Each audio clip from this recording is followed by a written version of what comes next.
अगर आपका बच्चा खेलते खेलते आपको पता ही नहीं चला कि कोई चीज़ नाक में डाल दी थी और कुछ अरसे के बाद आपने महसूस किया कि नाक से थोड़ा थोड़ा रेशा आता रहता है। रेशा बाज़ औक़ात पीला होता है, बाज़ औक़ात सब्ज़ होता है रेशा, और कभी कभार नाक से रेशा आना स्टार्ट हो जाता है और ऑन एंड ऑफ कभी कभार नाक से खून भी स्टार्ट हो जाता है। और आपने महसूस किया कि नाक के आसपास में सूजन सी महसूस हुई है या आँखों के दरमियान सूजन सी महसूस हुई है। कुछ बच्चों को ये भी होता है कि बुखार आना शुरू हो गया होता है, फीवर रहता है। तो these child should not be ignored, you should consult to know कि इसकी आखिर वजूहत क्या है एंड क्या इसमें एहतियाती तदाबीर and how we have to treat. So we will discuss in this video. My name is doctor Tariq Ali Shaikh. बुनियादी तौर पे जो बच्चे होते हैं उसमें देखा गया है कि पेरेंट्स लेके आते हैं कि डॉक्टर साहब इसको नाक से ऑन एंड ऑफ खून आता है, वो फ्रेश होता है, कभी कभार क्लॉटेड भी आता रहता है, नाक से रेशा आता है, कभी पीला कभी सब्ज़ भी रेशा आता है, कभी वो मिक्स होता है, खून और रेशे के साथ मिक्स होता है। अभी 2-4 दिनों से ना डॉक्टर साहब इसको नाक के दरमियान सूजन आना स्टार्ट हो गई, अब वो आंखों के दरमियान भी सूजन है। फीवर तो हफ्ता 10 दिन से मेडिसिन दे रहे हैं, एंटीबायोटिक दे रहे हैं, मगर वो फीवर सेटल नहीं हो रहा। अच्छा, ऐसे पेशेंट का जब भी हम मुआयना कर लेते हैं, जिसे हम कहते हैं anti rhinoscopy, tip of nose को एलिवेट करके हम देख लेते हैं, या बाज़ औक़ात हम इंस्ट्रूमेंट के साथ हम उसको देख लेते हैं, वो देखते हैं वो नाक में तो कोई चीज़ पड़ी हुई है अंदर। मोस्टली देखा गया है कि बच्चे कोई तस्बीह का दाना अंदर डाल दिया था, या चावल का दाना या गंदम का दाना, या कोई पेन पेंसिल का पीस कोई डाल दिया था, तो वो लॉन्ग टर्म तक पड़ा रहता है। अच्छा, वो पड़ा रहता है तो उसके आसपास में इन्फेक्शन शुरू हो जाता है, उसके आसपास में कैल्शियम की डिपोजिशन हो जाती है, कैल्शियम मैग्नीशियम कार्बोनेट्स इस डिपोजिशन हो जाती है। अल्टीमेटली वहाँ पे लिथ बन जाता है, जिसे हम कहते हैं राइनोलिथ। Rhino means knows, लिथ means stone, stone का बनना।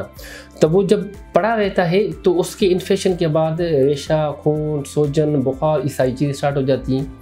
अच्छा, दूसरी पेरेंट्स जो गलती करते हैं, उसको अगर नज़र आ गया कोई चीज़ तो वो निकालने की कोशिश करते हैं। तो टेक होम मैसेज ये है कि अगर कोई चीज़ नज़र आ भी गई है नाक की एक साइड पे या दूसरी साइड में, please never remove on your behalf, अपने बिहाफ पे ये चीज़ ना निकालें।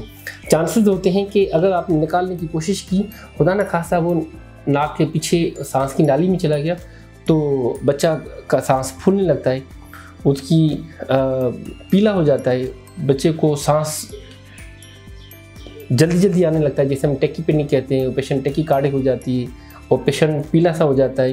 क्यों? तो फॉरेन बॉडी जो है ना वो लंग्स में चली गई, लंग्स में चली गई है, बिकॉज ऑफ ये बेड मैनिपुलेशन, आपने निकालने की कोशिश की।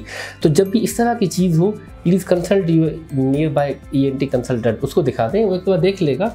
अगर बच्चा कोऑपरेटिव होता है उसको अच्छे तरीके से लोकल पैक किया जाता है सुन करने के लिए, और मखसूस किस्म के इंस्ट्रूमेंट्स होते हैं उसके निकाल दिया जाता है, जिससे बिल्कुल बच्चा within no time he can back to home.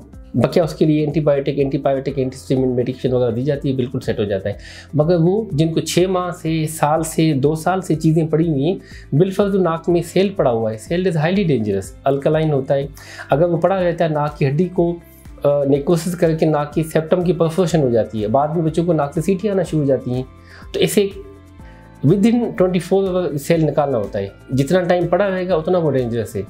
इसी तरह कोई भी फॉरेन बॉडी है, बच्चा अनकोऑपरेटिव है, बच्चा नहीं निकालने देता, तो पेशेंट को फिर हम NPU करते हैं। 4 से 6 घंटे के लिए NPU किया, फिर हम बेहोशी पे अच्छे तरीके से थ्रोट पैक करके हम निकालने की कोशिश करते हैं कि अगर वो बिल्कुल पीछे भी चला जाए, तो क्योंकि बेहोश हुआ होता है बच्चा, तो मुंह के थ्रू अगर डिस्प्लेस हो भी गया तभी हम निकाल देते हैं, वरना सामने चीज़ पड़ी होती है उसको हम अच्छी तरीके से निकाल देते हैं, बाद में पट्टी रख देते हैं।